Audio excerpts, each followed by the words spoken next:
perkenalkan, kami dari kelompok 2. Di sini kami akan membuat video pembelajaran tentang pencemaran lingkungan.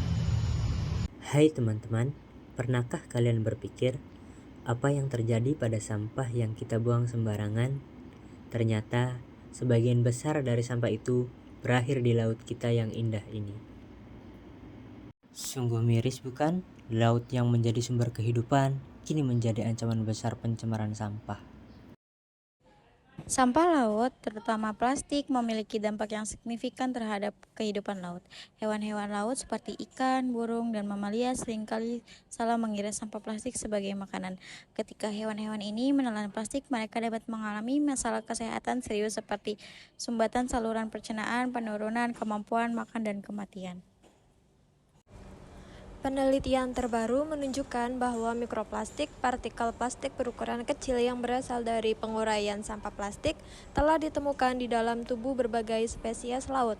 Mikroplastik ini tidak hanya berbahaya bagi hewan laut, tetapi juga dapat memasuki rantai makanan manusia melalui konsumsi ikan dan makanan laut lainnya. Selain langsung membahayakan hewan, sampah laut juga merusak habitat mereka. Terumbu karang yang merupakan rumah bagi berbagai spesies laut sangat rentan terhadap kerusakan fisik akibat sampah.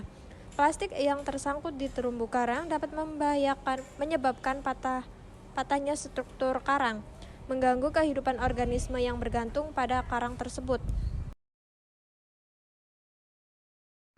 Bukan hanya hewan laut yang dirugikan, pencemaran ini juga berdampak pada kita. Nelayan kehilangan hasil tangkapan, pariwisata berkurang, dan kesehatan manusia terancam akibat konsumsi ikan yang terkontaminasi.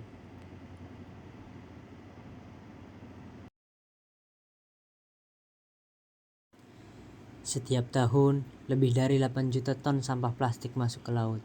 Sampah ini tidak hanya mencemari air, tetapi juga mengancam kehidupan makhluk laut. Sekitar 100.000 hewan laut mati setiap tahun akibat sampah plastik, baik karena memakan plastik atau terjerat olehnya. Ini bukan hanya ancaman bagi ekosistem laut, tetapi juga bagi kita, karena mikroplastik dapat masuk ke dalam rantai makanan manusia. Berdasarkan data Tim Koordinasi Nasional Penanganan Sampah Laut atau TKNPSL, jumlah sampah plastik di Laut Indonesia sebanyak 398.000 ton pada tahun 2022. Jumlah itu telah menurun 35,36% dibandingkan pada tahun 2018. Berdasarkan asalnya, sampah plastik laut dari daratan mengalami penurunan paling signifikan hingga 42,47% dalam 5 tahun terakhir. Jumlahnya berkurang dari 538,182 ton pada tahun 2018 menjadi 309,625 ton pada tahun 2022.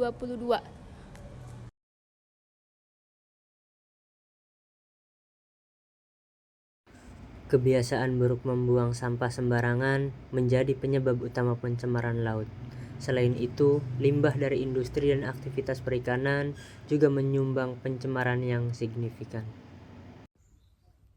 Selain dampak ekologis, sampah laut juga memiliki konsekuensi ekonomi dan sosial. Industri perikanan yang sangat bergantung pada kesehatan ekosistem laut mengalami kerugian besar akibat penurunan populasi ikan dan kerusakan alat tangkap yang terkena sampah. Wisata pantai juga terdampak negatif karena pantai yang penuh sampah mengurangi daya tarik wisatawan dan merusak perekonomian lokal. Ada banyak cara untuk membantu mengurangi pencemaran laut. Hindari penggunaan plastik sekali pakai seperti sedotan, kantong plastik, dan botol air. Gunakan barang-barang yang bisa digunakan kembali. Ini adalah langkah kecil untuk memulai dampak yang besar. Laut yang bersih adalah tanggung jawab kita semua. Dengan langkah kecil yang kita lakukan hari ini, kita bisa melindungi ekosistem laut untuk generasi mendatang. Mari kita mulai sekarang, bersama kita bisa membuat perbedaan.